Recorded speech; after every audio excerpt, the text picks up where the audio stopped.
The silence in Oak Haven Canyon was not empty. It was heavy, weighted with every unspoken word and every broken promise from the valley below. Tonight, the silence was broken only by the rasp of a match and the nervous pull on a cheap cigarette. Augustine's hand, usually steady, trembled as he lit the tobacco, the small, brief flare illuminating the severe strain etched onto Derrick's face, tracing the lines of exhaustion around his eyes. They weren't hiding from rain or dust. They were hiding from history, from God, and from the two good women waiting in town. Every breath they took here was borrowed time, and every touch was a sentence whispered in a courtroom. Derrick and Augustine were pillars of the dusty, sun-baked town of Havenwood. Their lives were not just their own, they were the fabric of the community's future. Derrick, with his quiet strength and slow, thoughtful drawl, was destined to inherit a vast, stable ranch. He was engaged to Esther, the parson's daughter, a woman as steadfast and reliable as the morning sun, her presence signifying moral rectitude and social standing. Augustine, the more boisterous and quick-witted of the two, was set to marry Natasha, whose laughter echoed like wind chimes through the saloon, and whose family owned the largest ranch on the plains. This alliance, the union of the two most prominent young men with the two most desirable women, was considered the very foundation upon which Havenwood's prosperity would be secured for the next generation. Their futures were neatly tied up with rope and tradition, the knots impossibly tight, enforced by the expectations of mortgages, dowries, and family honor. Their secret began not with a grand scheme, but with a sudden, devastating moment of truth that they stumbled into unprepared.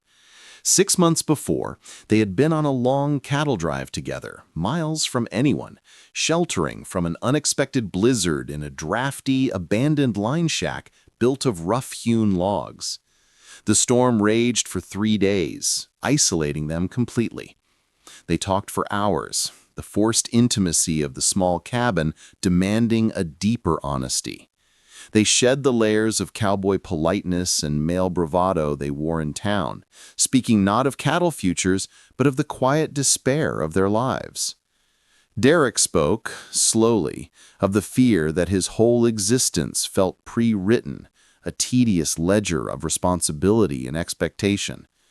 Augustine, usually so buoyant, confessed a deep-seated loneliness that went deeper than just needing a wife. It was a feeling that his soul was misplaced, yearning for an unknown companion who would see past the performance. Derrick, listening, felt a matching echo in his own chest, a recognition that transcended friendship. As the lamp oil ran low, sputtering against the deafening roar of the wind, the cold pressed in. Augustine, shivering uncontrollably from the cold and the emotional exposure, reached out simply for warmth, his hand finding Derrick's shoulder. Derrick didn't flinch or pull away. He recognized the profound vulnerability in the gesture. He pulled Augustine close, not as a friend seeking shelter from the cold, but as a man seeking refuge from the overwhelming future.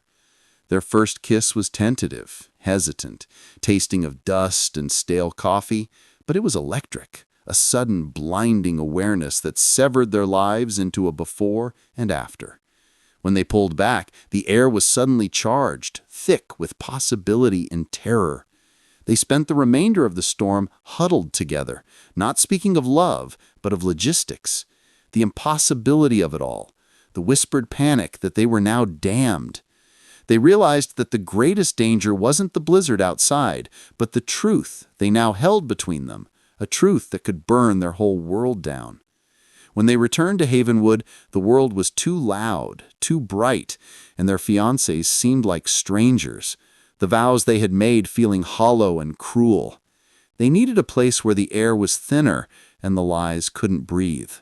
They chose Oak Haven Canyon, distant, rugged, and completely hidden from the main trails.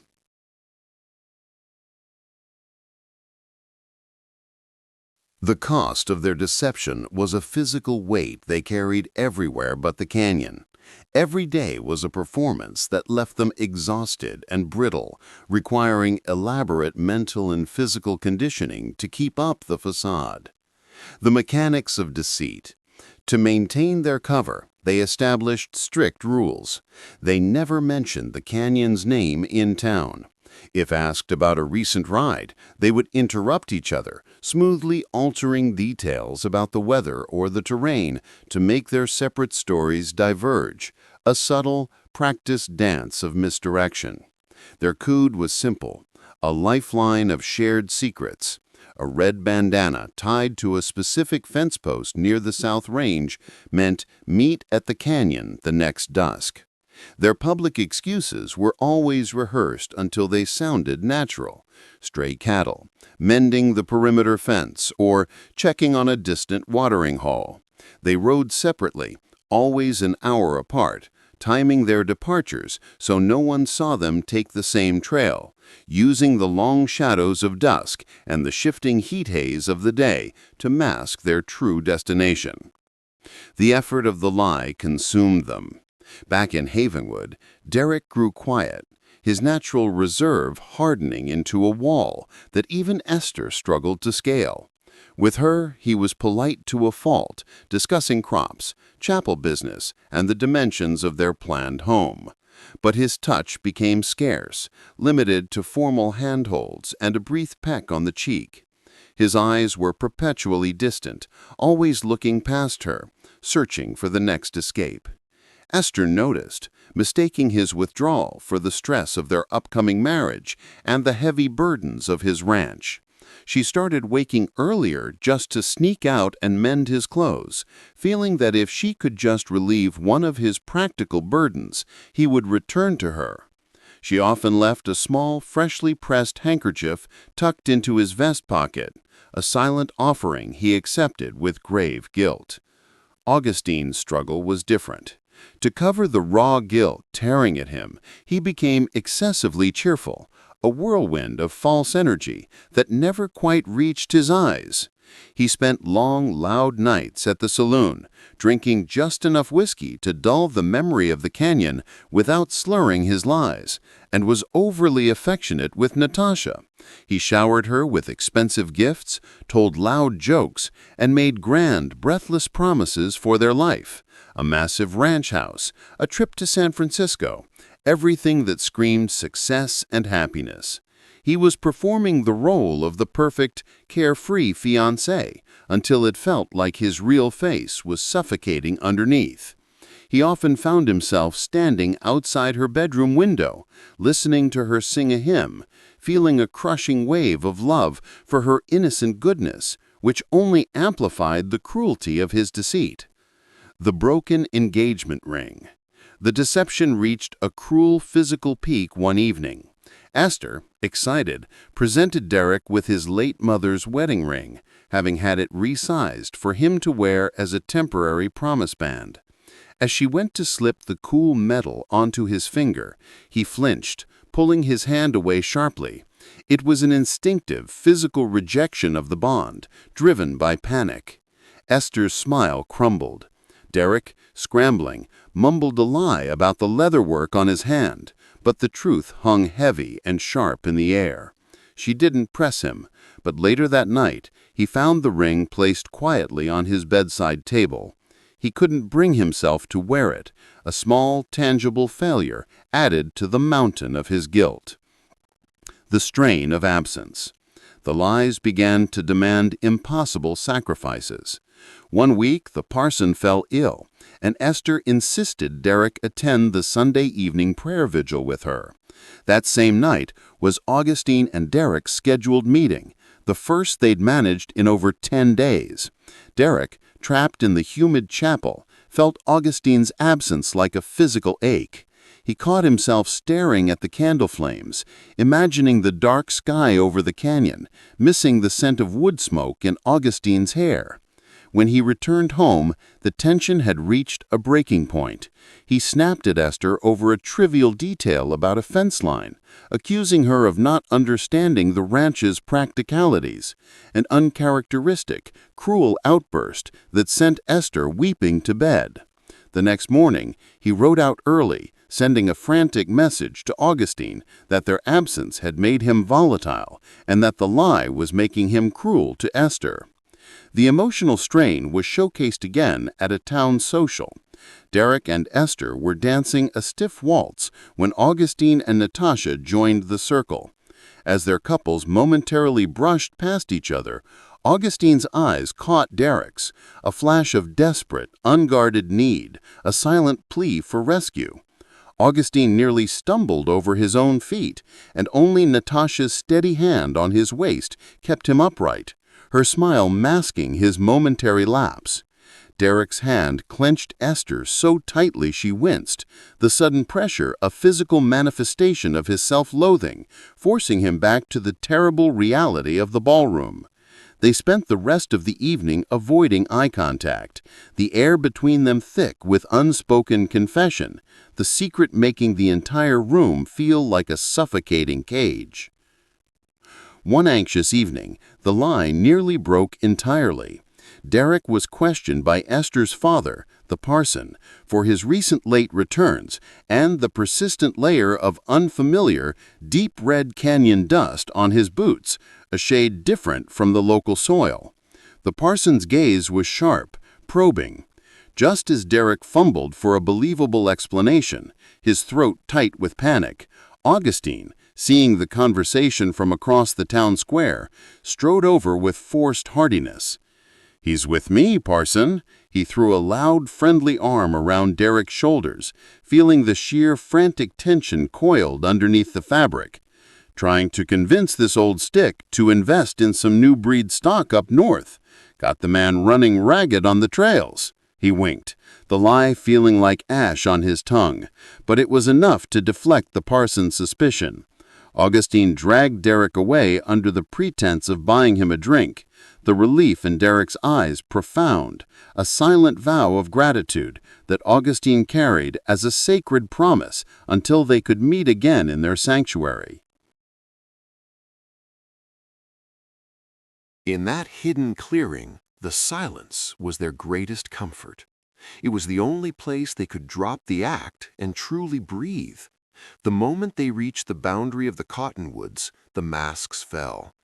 They didn't even need to speak. The weight would lift visibly from their shoulders, replaced by an eager, frantic energy. The air in the canyon smelled of pine, dry earth, and the mineral sharpness of rock, a sensory balm compared to the perfumed dust of Havenwood. Intimacy wasn't always a fevered kiss. Often it was the quiet relief of sitting shoulder to shoulder on a sun-warmed rock, sharing hardtack and dried beef. They had a small shared ritual. They kept a battered tin cup and a half-full bag of beans tucked away in a hollow log. Every time they met, they'd make a dark, strong cup of coffee over a quick, smokeless fire, a shared sip of bitterness and warmth that tasted like freedom and belonging. The quiet devotion and future planning. Under the cover of a full moon one night, they lay close, Derrick resting on Augustine's chest, tracing the constellations that seemed closer and brighter than they ever did over the flickering gaslights of Havenwood. Augustine's fingers ran lightly over the deep scar on Derrick's forearm, a relic from a wild bull, a scar only he was allowed to touch, a map of Derrick's past pain. "If we rode north, past the territories, into Montana," Augustine mused, tracing the line of Derrick's jaw with his thumb, "we could just be us. We wouldn't be Derrick and Augustine, the great men of Havenwood. We'd be just two hands, starting over. We could call it the Stargazer Ranch, because we always look up when we're here." Derrick turned his head, kissing the heel of Augustine's palm, the calluses rough against his lips. "I'd follow you to the moon, Aug, but I got responsibilities here, and debt, and I can't leave Esther with nothing but ruin. She's too kind for that kind of wound. And your family, they'd disown you. The price of that kind of freedom is everything." That was the essence of their trap. The depth of their love was measured by the impossibility of their future. They spoke in low, unguarded sentences about their real fears: the fear of exposure, the fear of growing old alone in a lie, the fear that this, the truest thing they had ever known, would be taken away, leaving them with only the hollow echo of what might have been. The desperate need, reclamation. On nights when the risk had been the highest, or the lies most exhausting, their connection was a desperate physical reclamation of reality. Once, after Augustine had spent an entire day convincing Natasha's father of a dubious land claim, battling lawyers and maintaining a constant oily smile, he rode into the canyon shaking with strain. Derrick found him, pulled him off his horse, and didn't speak a single word. He simply kissed Augustine with a raw, demanding ferocity that matched the hidden turmoil in their souls, stripping away the performance layer, layer by layer.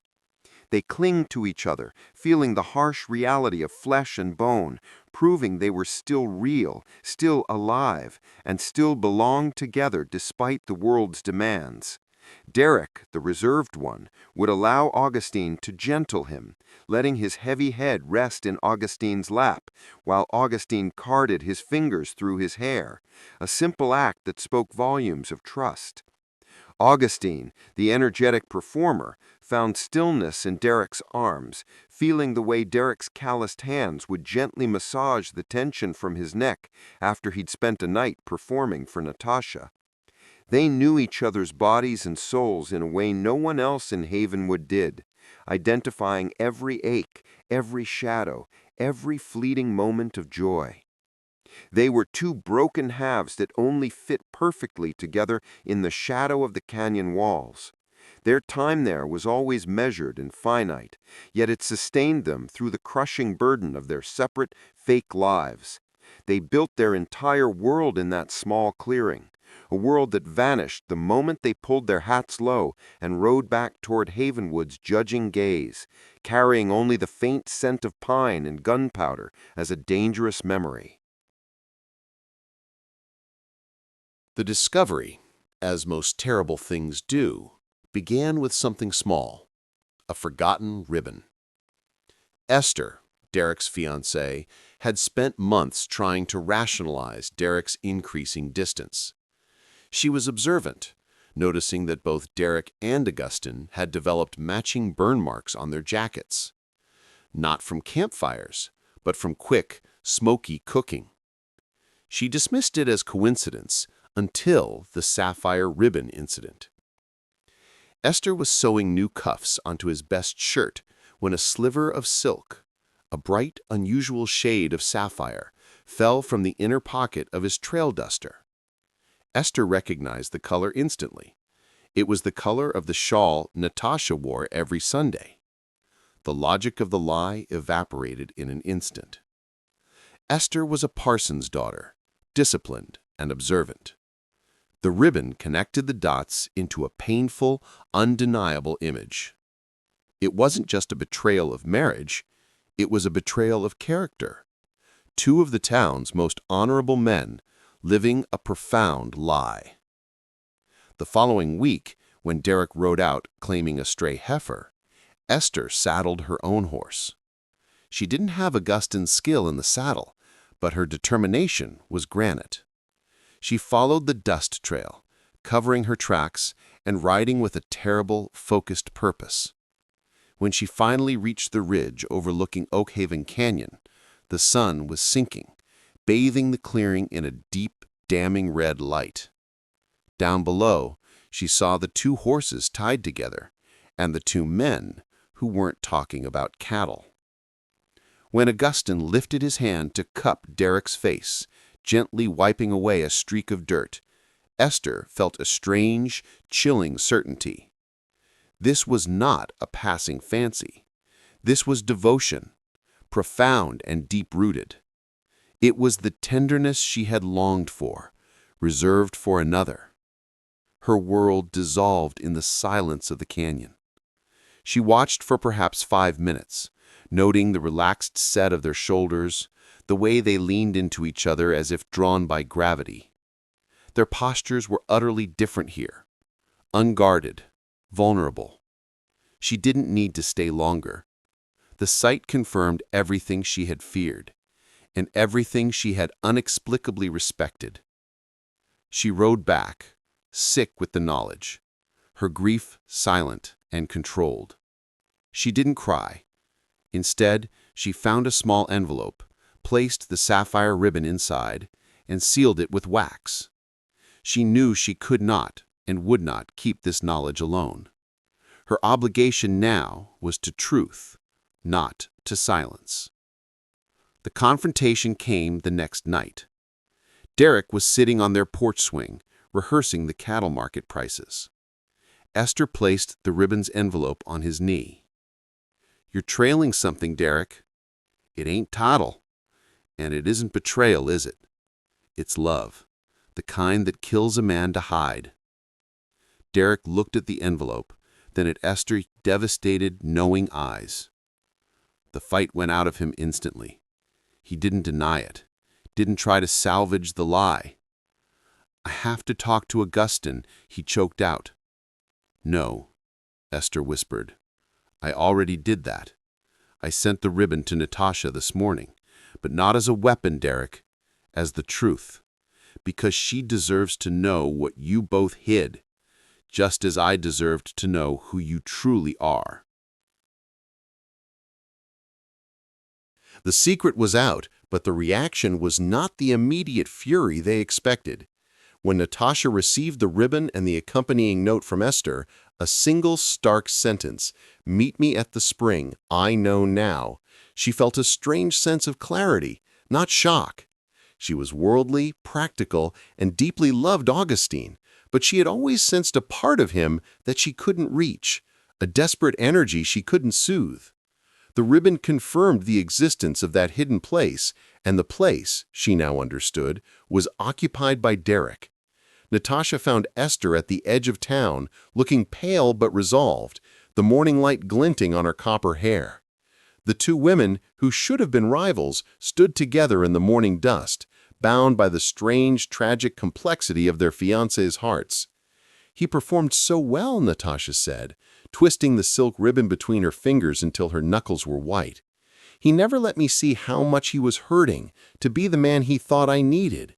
But I knew the touch was missing. When he held me, he was always holding himself back."